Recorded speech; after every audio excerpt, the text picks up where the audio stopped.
Good morning students. Today we are going to study chapter 4 Physical Geography class 11.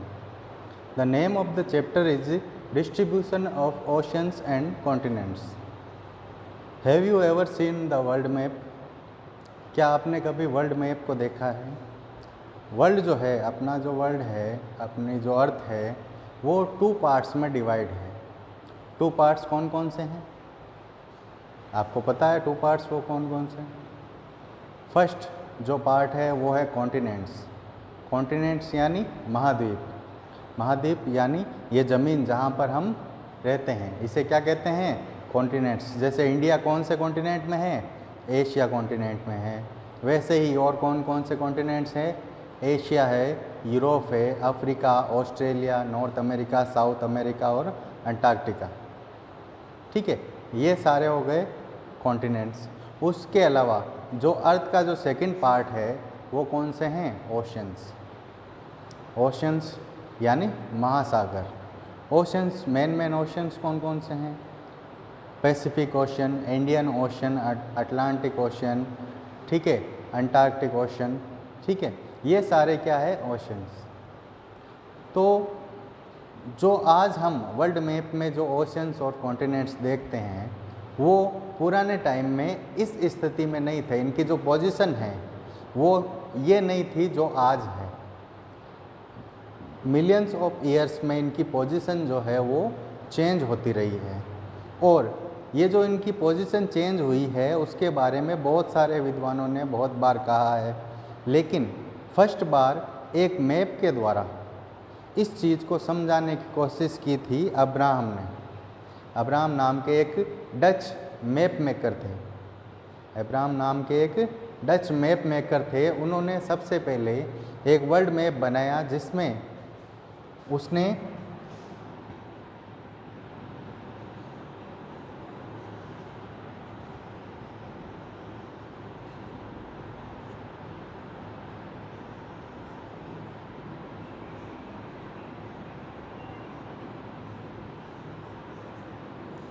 ये Africa है, ये south America है। उसने Africa और साउथ अमेरिका, उत्तरी अमेरिका और नॉर्थ अमेरिका और यूरोप, इन चारों कॉन्टिनेंट्स को एक साथ मिलाकर अपने मैप में बताया था। ठीक है, किसने बताया था? अब्राहम नाम के एक डच मैप मेकर ने सबसे पहले दुनिया का ध्यान इस ओर केंद्रित किया था कि ये जो अफ्रीका है, साउथ अमेरिका, नॉर्थ अमेरिका और यूरोप है, ये चारों क्या है? और पास्ट टाइम में यानी पुराने टाइम में क्या हुए थे? मिले हुए थे। जैसे कि इनका मैप देखने पर अपने को ऐसे लगता है जैसे ये अफ्रीका का कौन सा? वेस्ट कोस्ट, और साउथ अमेरिका का ईस्ट कोस्ट। ये दोनों कोस्ट क्या थे? मिले हुए थे। इनको मिलाने पर एकदम सही मिल जाते हैं। तो इसी मैप को लेकर लोगों ने अपनी थ्योरी दी कि ये पहले महाद्वीप सारे के कॉन्टिनेंट्स थे वो क्या थे? मिले हुए थे।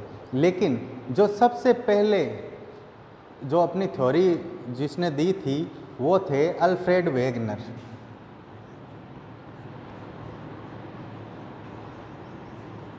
Alfred Wegener.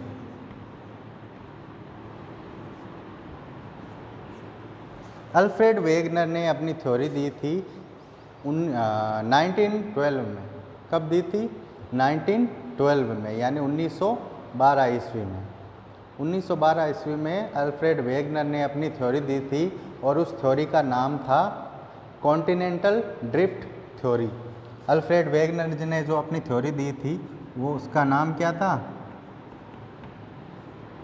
Continental drift theory.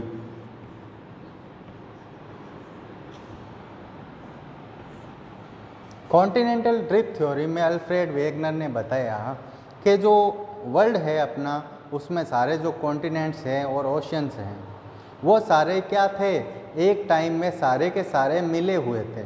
यानी कि सारे के सारे कॉन्टिनेंट्स, जो अलग अलग कॉन्टिनेंट्स हैं, 7 कॉन्टिनेंट्स हैं, वो क्या थे? पहले मिले हुए थे, एक ही जगह पर थे। एक मैप द्वारा आपको बताता हूँ कैसे।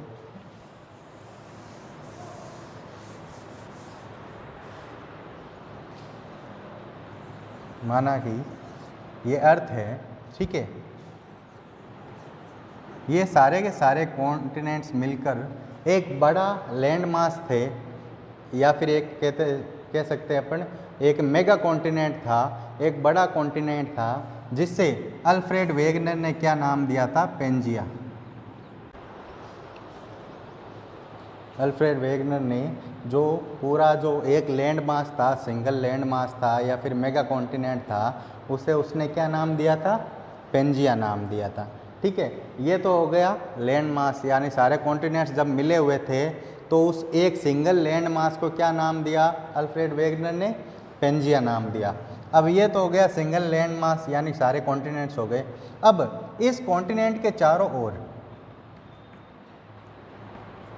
पानी था और एक बड़ा सा ओशन के रूप में ये जो सारा पानी था उसको उसने नाम दिया पेंथालासा। पेंथालासा। जो सिंगल लैंड मास था उससे तो उसने वेगनर ने नाम दिया पेंजिया, और उसके चारों ओर जो ओशन था, मेगा ओशन था, उसे उसने नाम दिया पेंथालासा। पेंजिया क्या था? पुराने टाइम में वेगनर के अनुसार जो सारे कॉन्टिनेंट्स जुड़े हुए थे, तो जो एक बड़ा लैंड मास था उसे उसने वेगनर ने क्या नाम दिया? पेंजिया। और उस लैंड मास के चारों ओर जो पानी था उसे उसने क्या नाम दिया? पेंथालासा। ठीक है,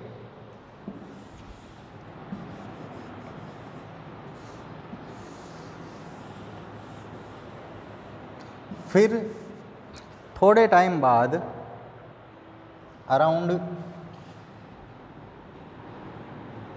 200 million years ago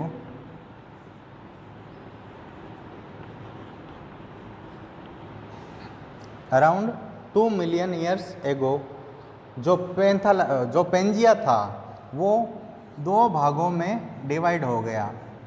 the Pangaea क्या हुआ? Split into 2 parts. कब? 200 मिलियन ईयर्स एगो पेंजिया का क्या हुआ? 2 भागों में टूट गया। जो उसका उत्तरी भाग था, यानी नॉर्थ वाला जो पार्ट था, उसे उसने नाम दिया लोरेशिया।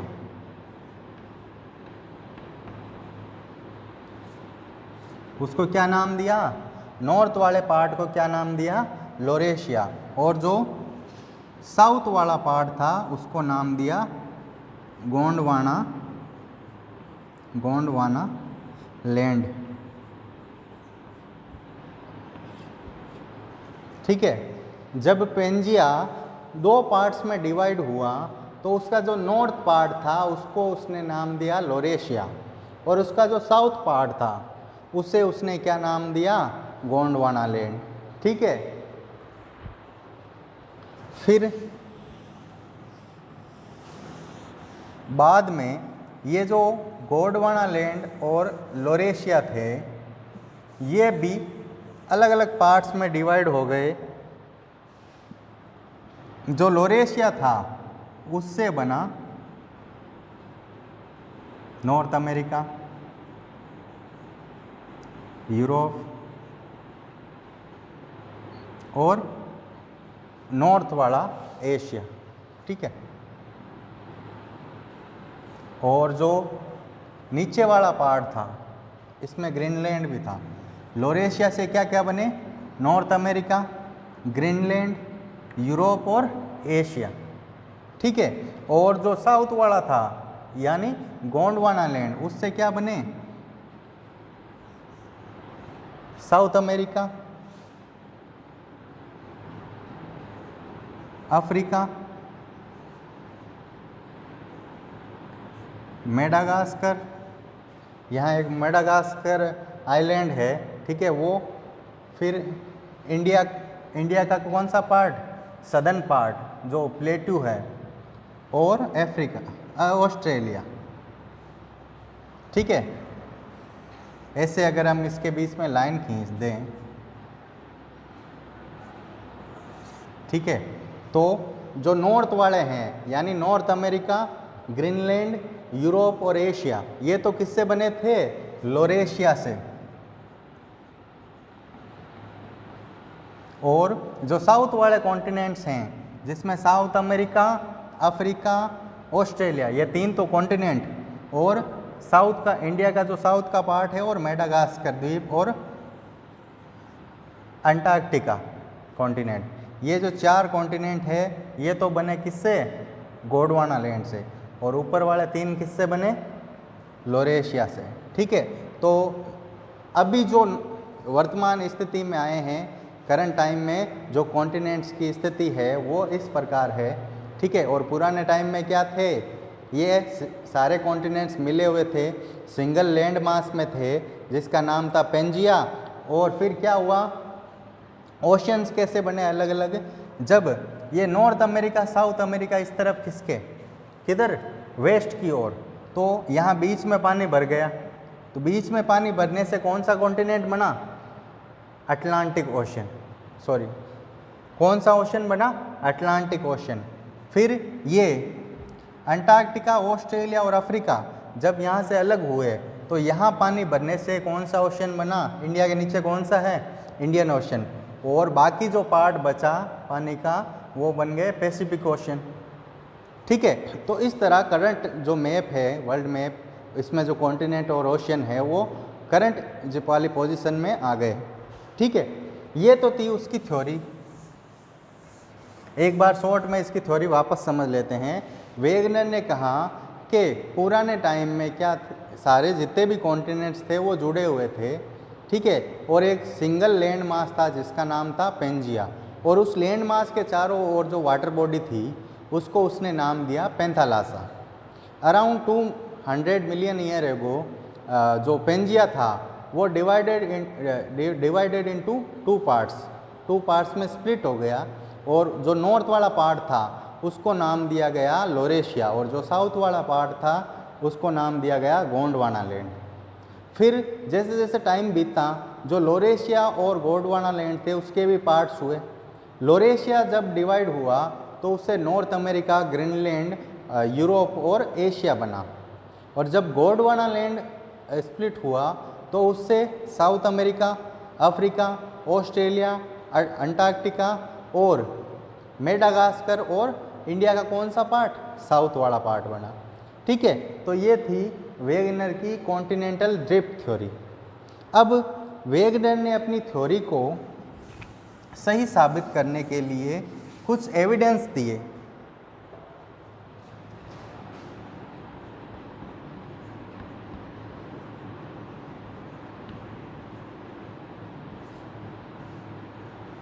वेगनर ने जो एविडेंस दिए थे अपनी थ्योरी को प्रूव करने के लिए, उन एविडेंस में सबसे पहला एविडेंस है the matching of continents. Matching of continents, जैसे मैंने शुरू में बताया था कि जो नॉर्थ अमेरिका और साउथ अमेरिका है, ठीक है, और इधर अफ्रीका है और ऊपर यूरोप है। जो साउथ अमेरिका है और ये कौन सा है? अफ्रीका। ये दोनों कॉन्टिनेंट्स हैं, जब इनको पास में लाकर सही से चिपकाया जाए तो ये दोनों क्या होंगे? सेम टू सेम मतलब अगर इनको पास में लाया जाए तो ऐसे लगेगा कि ये दोनों एक ही जगह से अलग हुए हैं। मतलब जैसे वो जिग्सा फिट पजल होती है ना, वैसे ही उनके अलग अलग पार्ट्स को अपन जब पास में रखते हैं तो वो सेम टू सेम एक जैसे बन जाते हैं। ठीक है। वैसे ही अगर साउथ अमेरिका और अफ्रीका को पास में लाया जाए तो हमें ये देखने को मिलता है कि ये दोनों ही एक ही जगह से अलग हुए और के पार्ट्स हैं, जिसको वेगनर ने नाम दिया था जिग्सा फिट।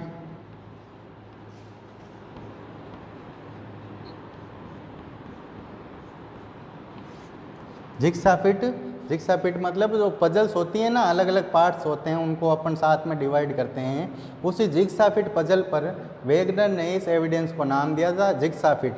यानी जैसा है वैसे के वैसे क्या हो जाएगा, फिट हो जाएगा। इस साउथ अमेरिका को अगर अफ्रीका में यहाँ लाकर फिट किया जाए तो जैसे जैसे वो फिट हो जाएंगे। तो ये पहला एविडेंस हो गया द मैचिंग ऑफ कॉन्टिनेंट्स। जो दूसरा एविडेंस है rocks of same age across the oceans, यानी इन दो यहाँ बीच में क्या है, अटलांटिक ओशन है। आपको पता है अफ्रीका अमेरिका के बीच में क्या है, अटलांटिक ओशन है। तो अफ्रीका के इस वाले पार्ट में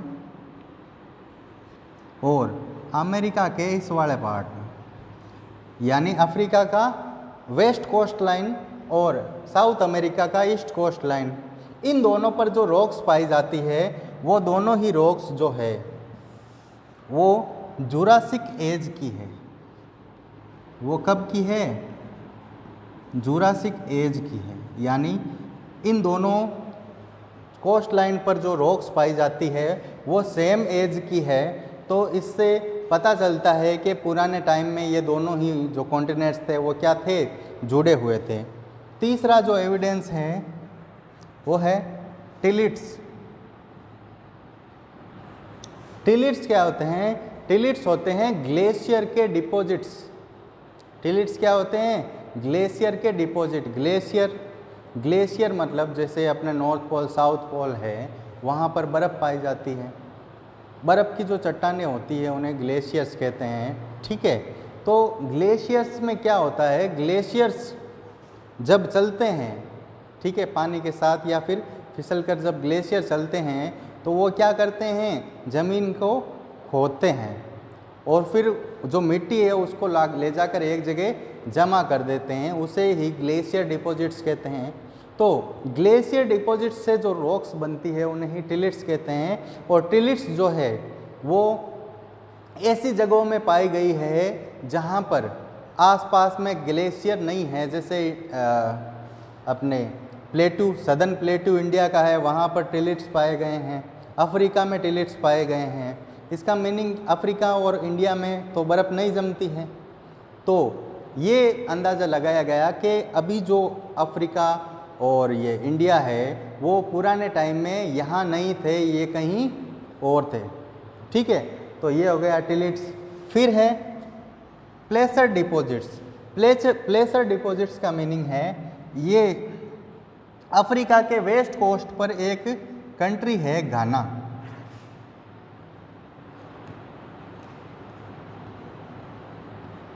घाना नाम की कंट्री है और साउथ अमेरिका के ईस्ट कोस्ट पर है ब्राज़ील।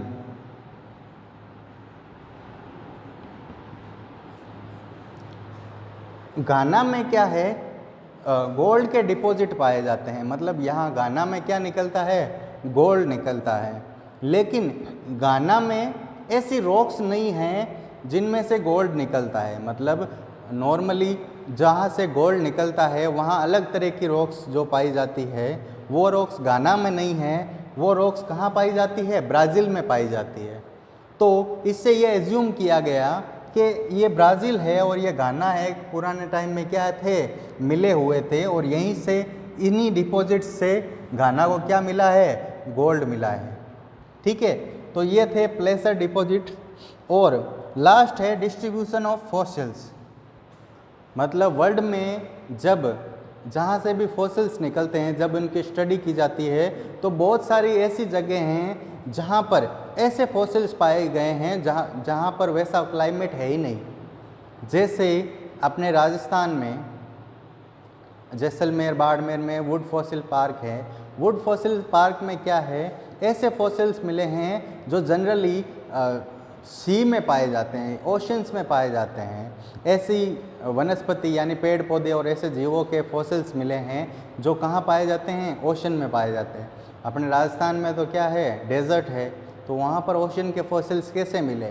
तो इससे पता चलता है कि आज करंट टाइम में जो कॉन्टिनेंट्स और सारी जो कंट्रीज़ है वो जिस स्थिति में है वैसी स्थिति में पुराने टाइम में नहीं थी। तो ये सारे एविडेंस है जो प्रूव करते हैं वेगनर की थ्योरी को, कि वेगनर की थ्योरी क्या थी, सही थी, ठीक है। फिर ये तो हो गए एविडेंस। नेक्स्ट जो आते हैं वो है फोर्सेज। फोर्सेज मीनिंग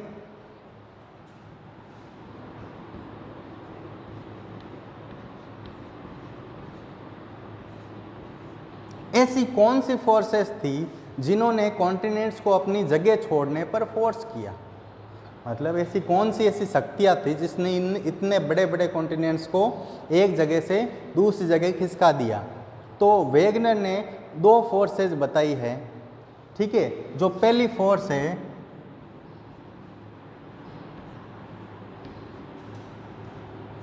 वो है पोलर फ्लिंग, और दूसरी जो फोर्स है वो है टाइडल फोर्स।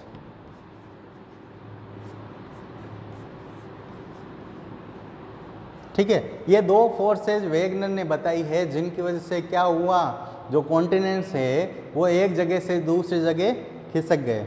तो जो पहली जो फोर्स है वो फोर्स क्या है, पोलर फ्लिंग, यानी अपनी जो अर्थ है, अर्थ का जो अपन ग्लोब वगैरह देखते हैं, सही से देखने पर अपने को पता चलता है कि अर्थ जो है ऊपर और नीचे यानी नॉर्थ पोल और साउथ पोल में से थोड़ी पिचकी हुई है, और जो अपना इक्वेटर है वहाँ से अर्थ की चौड़ाई क्या है, ज़्यादा है। ये क्यों है, अर्थ की रोटेशन के कारण।